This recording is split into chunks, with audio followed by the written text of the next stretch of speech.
अस्सलाम वालेकुम dear students. आज का हमारा लेक्चर है एतबार ज़र के फ़वाइद और साथ में है एतबार ज़र के नुकसानात। सबसे पहला पॉइंट है धाती ज़र की बचत। एतबार ज़र का सबसे ज़्यादा ये फ़ायदा हुआ कि मार्केट के अंदर जो सिक्का साजी थी उसकी मिकदार में कमी होगी, उसका जो इस्तेमाल था वो कम हो गया। हम उसकी जगह पे एतबार ज़र का इस्तेमाल करने लगे, जैसे क्रेडिट कार्ड, एटीएम कार्ड्स।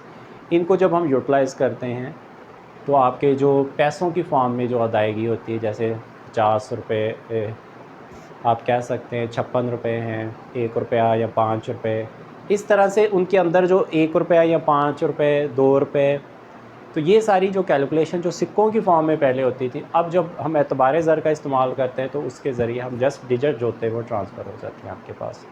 तो एतबार ज़र की मदद से सिक्का साजी जो थी वो कम होगी, धाती ज़र का जो इस्तेमाल था वो कम हो गया आपके पास। उसके बाद है सनत और तिजारत की तरक्की। इनकी मदद से आपकी जो ट्रेड थी वो भी बढ़ गई और साथ में इंडस्ट्री का जो काम था वो भी बढ़ गया। अब आप दूर दराज इलाकों से मेन जो डिस्ट्रीब्यूटर होते हैं, आप उन्हें कॉल करते हैं, उन्हें मेल करते हैं, उन्हें ऑर्डर बुक करवाते हैं और पैसे ऑनलाइन करवा देते हैं, आप उनको कैश भेज देते हैं, तो माल जो होता है वो आपको डिलीवर हो जाता है। या चेक दे देते हैं, माल ले लेते हैं, चेक दे देते हैं, उसके ट्रस्ट के ऊपर वो आपको जो फ़रोख्तकार होता है वो माल दे देता है। आप क्या करते हैं, उसको आकर फ़रोख्त करते हैं, अदायगी कर देते हैं। इस तरह से आपकी सनत और तिजारत जो थी वो प्रमोट होना शुरू होगी। कारोबार की वस्त, कारोबार भी वसी होगा। पैसे का ट्रांसफ़र करना, पैसे को एक जगह से दूसरी जगह पे लेके जाना इंतहाई आसान हो गया एतबार ज़र की बदौलत। उसके बाद है गैर मुल्की अदायगी हैं। आप इंटरनेशनल मार्केट्स के अंदर जो अदायगी हैं वो भी हुंडी के ज़रिए कर सकते हैं, ड्राफ्ट के ज़रिए जो है वो कर सकते हैं। इंटरनेशनल हुंडी जो लीगल्स होती हैं आपके पास, ठीक, यानी गवर्नमेंट्स की तरफ से मंजूरशुदा पैसा ट्रांसफ़र करने का जो टेक्निक होती है, उसके ज़रिए जो होते हैं वो आप पैसे ट्रांसफ़र कर सकते हैं, जिसमें मिडल मैन जो होता है वो स्टेट बैंक या गवर्नमेंट्स जो होती है वो काम कर रही होती है। माल जब डिलीवर होता है तब आप उसकी अदायगियाँ कर रहे होते हैं।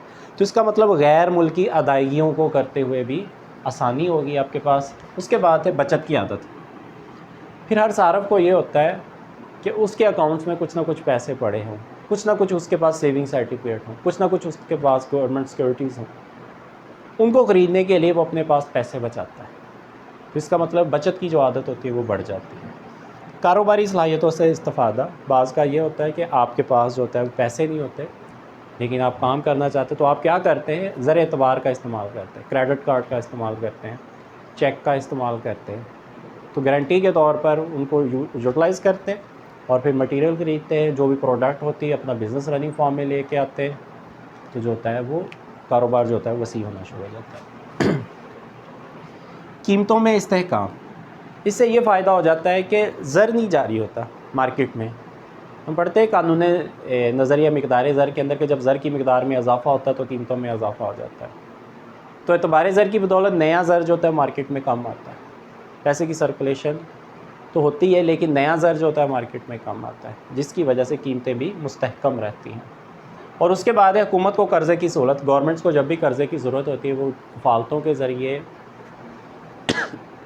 या अपने सेविंग सर्टिफिकेट सेल करके, सिक्योरिटीज़ को सेल करके, बॉन्ड्स वगैरह को मार्केट में लॉन्च करके जो होता है वो कर्ज़ा ले सकते हैं। इस तरह से गवर्नमेंट्स को बड़ी आसानी हो गई है एतबार ज़र की बदौलत जो है वो कर्ज़ों का लेना। एतबार ज़र के अगर कुछ फ़ायदे हैं तो कुछ नुकसानात भी हैं। ज़रूरत से ज़्यादा अजरा, कर्ज़ा लेना आसान हो गया, पैसों को इस्तेमाल करना आसान हो गया,